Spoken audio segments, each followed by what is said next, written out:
Over the last 3 years, our state's public structures, like our education system, our healthcare system, and even our public safety system, have taken a pretty big hit as a result of largely unnecessary and severe state budget cuts.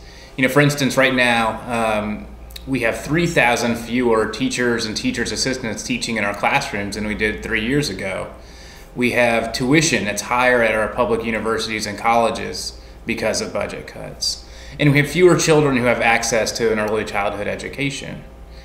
We know this is not the right direction for our state to go in if we want to create jobs, if we want to attract people to the state, and just to maintain a quality of life. But fortunately, we know we can get back on the right track if we make the right decisions starting with this year. We believe that in order to get back on the right track, you've got to raise some new revenue to restore some of these budget cuts and reinvest in North Carolina's people and communities. Together in C, we have a plan for how to do that. First, it starts with reinstating the sales tax, the penny sales tax that expired last year.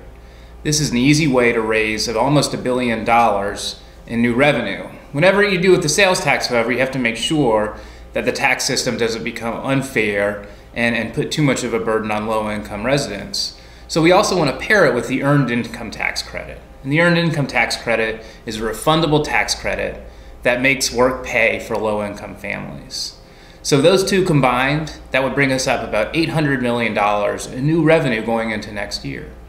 Lastly, we want to add an upper income tax bracket for for households making over $1 million a year. That would bring in about $75 million next year and would serve to make our revenue system more fair than it currently is.